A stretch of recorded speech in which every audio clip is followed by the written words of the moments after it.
Good morning students. बेटा आज हम एक नया लेसन अकाउंट्स के अंदर 11th कॉमर्स स्टार्ट कर रहे हैं जिसका नाम है book of original entry journal. इसके अंदर बेटे हम जर्नल एंट्री को करना सीखेंगे कि किस ट्रांजैक्शन की जर्नल एंट्री क्या होती है, ये हम आज इसके अंदर पढ़ेंगे। जैसे हम एक परफॉर्मा बनाते हैं जर्नल एंट्री के लिए, जिसके अंदर डेट होती है, उसके बाद पर्टिकुलर होता है,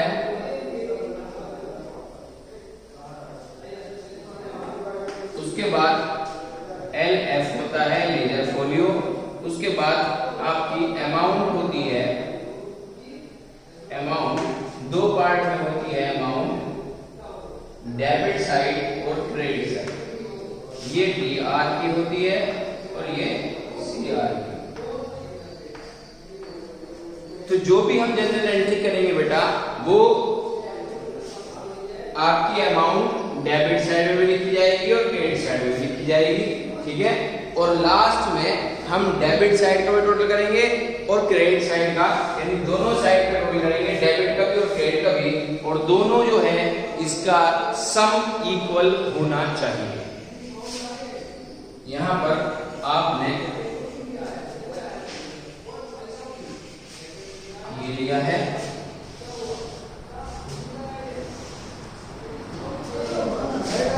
लेजर फोलियो को हम इसलिए इसके अंदर राइट डाउन करते हैं कि अगर क्वेश्चन में कोई लेजर फोलियो का नंबर दिया गया है तो वो जो है आप यहां मेंशन कर सकें क्वेश्चन के अंदर।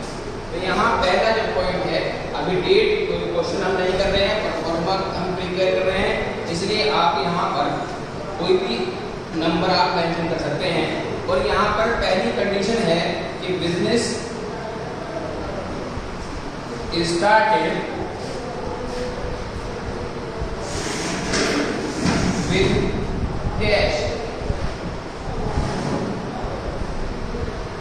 देखिए, जब भी हम बिजनेस स्टार्ट करते हैं, चाहे कैश से स्टार्ट करें, चाहे एसेट्स कोई भी लगाएं, चाहे मशीनरी हो, लूज टूल्स हो, ठीक है, तो हमारा वो बिजनेस स्टार्ट करना जो है वो कैपिटल कहलाता है। क्या कहलाता है? कैपिटल कहलाता है।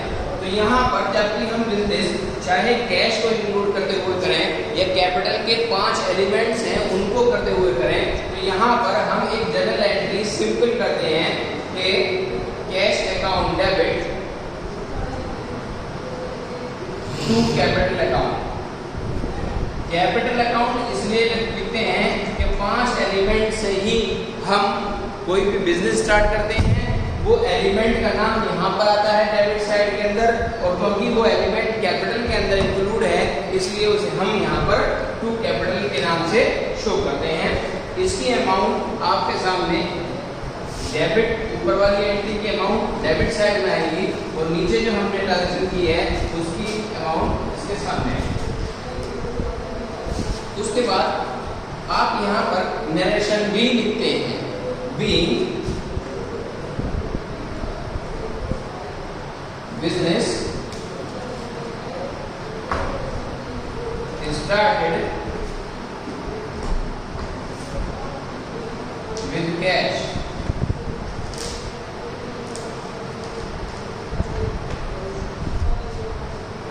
ठीक, ये नरेशन एक ऐसी चीज है कि जिसे आप लिख दें तो बहुत अच्छी बात है। अगर किसी वजह से टाइम कम है और आप नरेशन लिख नहीं सकते तो कोई बात नहीं, लेकिन एंट्री आपकी प्रॉपर वे के अंदर होनी चाहिए। यहाँ इसके बाद अब बात करते हैं सेकेंड पॉइंट में, परचेज की।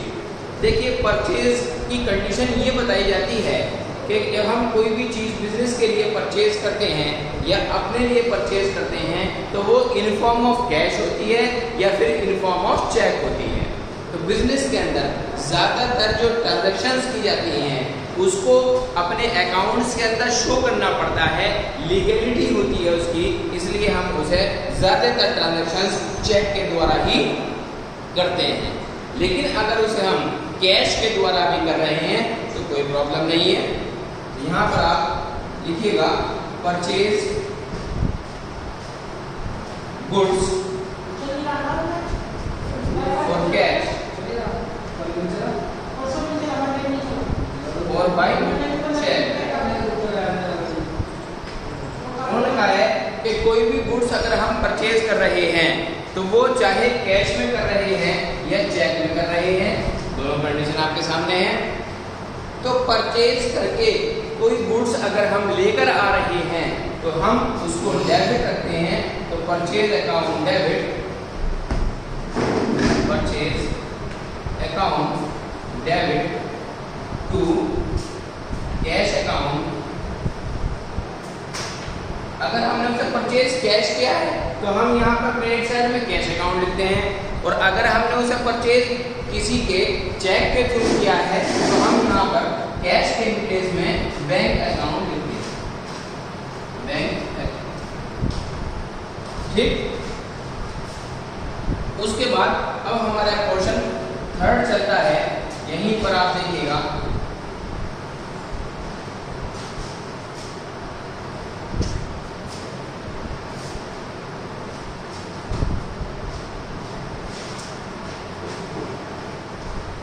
अब ये गुड्स जो है हमने कैश से परचेज किया या फिर हमने चेक से परचेज किया, तो यहाँ पर एक कंडीशन और आती है, purchase goods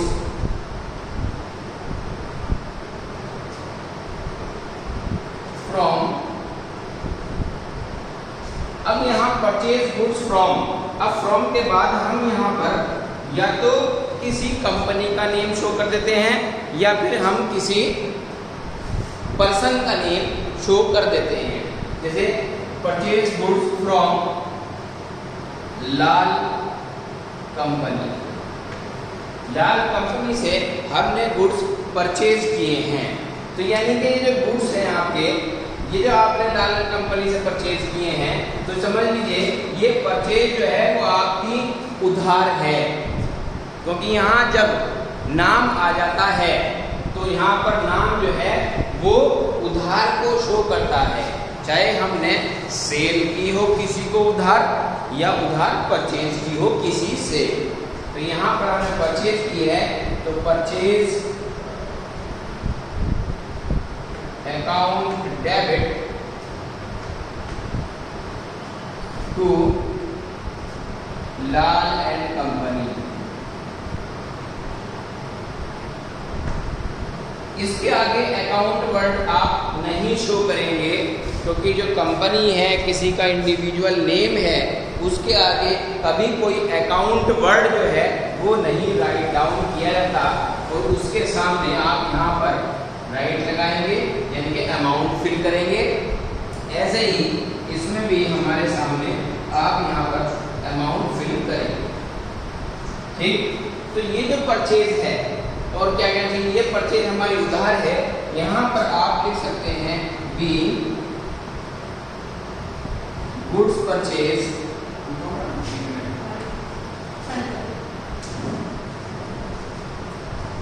from Lal and company.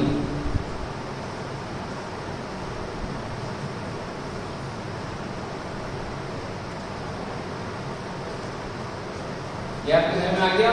तो यहाँ पर एक परचेज तो कैश के रूप में थी, उसी के साथ साथ मैंने यहाँ ऑप्शन आपको दे दिया कि वही परचेज चेक से हो सकती है, तो उसके लिए आप थ्रू बैंक अकाउंट लाएंगे। ठीक है, और एक परचेज जो है वो आपकी किसके बेस्ड हो सकती है, वो आपकी किसी भी कंपनी से उधार ट्रांजैक्शन हो सकती है, किसी भी इंडिविजुअल यानी किसी एक व्यक्ति से उधार ट्रांजैक्शन हो सकती है। तो आप यहाँ पर परचेज हमेशा क्या है वो डेबिट ही रहेगा। वो इसलिए कि परचेज जो है वो हमारे पास आ रही है, व्हाट कम्स इन, जो चीज़ हमारे पास आ रही है वो चाहे उधार से लेकर आ रही हो या हम कैश परचेज करके लेकर आ रहे हों, वो हमारे पास आ रही है, तो purchase account debit. Golden rule के अंदर ये कहा जाता है कि परचेज ऑलवेज डेबिट। ऑलवेज में वर्ड यूज इसलिए किया गया है कि परचेज जो है वो इन फॉर्म ऑफ कैश या बैंक भी होती है और इन फॉर्म ऑफ क्रेडिट भी होती है, उधार भी होती है। इसलिए उधार की कंडीशन आ जाएगी, किसी का नाम आ जाएगा, कंपनी का नेम आ जाएगा, इंडिविजुअल का नेम आ जाएगा। तो वो उधार है, उस कंडीशन में परचेज डेबिट ही रहेगी। और अगर हमने कैश परचेज की है या चेक से की है, उस कंडीशन में परचेज डेबिट ही रहेगी। इसलिए कहा जाता है परचेज ऑलवेज डेबिट। और इसी के साथ साथ जो दूसरा कॉन्सेप्ट आता है परचेज के बाद, वो आता है सेल्स का।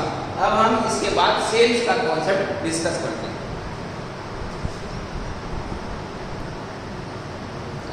बेटे अब इसके बाद परचेज का एक कॉन्सेप्ट और रह गया है कि अब तक हमने जो गुड परचेज किए हैं उसके अंदर कोई नाम नहीं आया कि हमने कौन सा गुड परचेज किया है। मशीनरी परचेज की है, फर्नीचर परचेज किया है, या कोई भी ऐसी कमोडिटी परचेज की है, तो यहाँ पर कोई नाम नहीं आया। भले ही हमने कैश परचेज की थी या क्रेडिट परचेज की थी, तो दोनों कंडीशन में नाम नहीं आया है। अब हम वही टॉपिक यूज करके, यानी कि वो चीज जो हमने परचेज की है उसका नाम यूज करेंगे। जैसे मशीनरी परचेज, मशीनरी परचेज। अब देखिए बेटा कि मशीनरी परचेज इतना भी ट्रांजैक्शन अगर लिखी हुई है तब भी समझ लीजिए वो मशीनरी कैश के अंदर परचेज की जा रही है। और अगर केवल मशीनरी परचेज के आगे उसने कहा मशीनरी परचेज फॉर कैश, तब भी कंडीशन एक ही है। यहाँ फॉर कैश वर्ड लिखा हुआ हो या ना लिखा हुआ हो, उस कंडीशन में मशीनरी परचेज कैश में ही हो रही है। और अगर यहाँ पर कोई मशीनरी परचेज चेक से हो रही है, तो यहाँ पर मेंशन किया जाएगा मशीनरी परचेज फॉर चेक, यानी चेक से मशीनरी परचेज की जा रही है। तो उस कंडीशन में जब यहाँ पर प्रोडक्ट का नाम आ गया, कमोडिटी का नाम आ गया है, तो हम उस कमोडिटी के नेम को डेबिट करेंगे। जैसे मशीनरी हमने परचेज की है, तो मशीनरी अकाउंट डेबिट। मैंने आपको पहले बताया है कि जो भी कमोडिटी हमने परचेज की है वो कमोडिटी का नाम पहले आएगा। अगर क्वेश्चन में ट्रांजैक्शन के अंदर कोई सी कमोडिटी का नाम नहीं है तो वो एक अलग बात है, लेकिन अगर किसी कमोडिटी का नाम आ गया है तो आप कमोडिटी का नाम यहाँ मेंशन करेंगे। तो machinery account debit to cash account, या फिर इसी के साथ साथ चेक अकाउंट यानी बैंक अकाउंट। अगर चेक से की हुई है तो बैंक का नाम आ जाएगा टू में, और अगर कोई नाम नहीं दिया हुआ, कैश से की है या कैश वर्ड लिखा हुआ है या नहीं लिखा हुआ है, तो फिर कैश का ही नाम यहाँ पर इंक्लूड किया जाएगा। तो ये बेटे ये कॉन्सेप्ट तो पूरा परचेज का हो गया, ठीक है। अब इसी के साथ साथ एक इसका दूसरा क्या कहना चाहिए फॉर्म है कि एक परचेज है, इसका मतलब सेल भी जरूर है। परचेज के साथ साथ सेल भी जरूर है, क्योंकि परचेज जो है वो बिना सेल के बेस पर नहीं की जा सकती किसी भी कंपनी के अंदर, ठीक है। अब हम इसका कॉन्सेप्ट जो है वो परचेज का स्टार्ट करेंगे बात।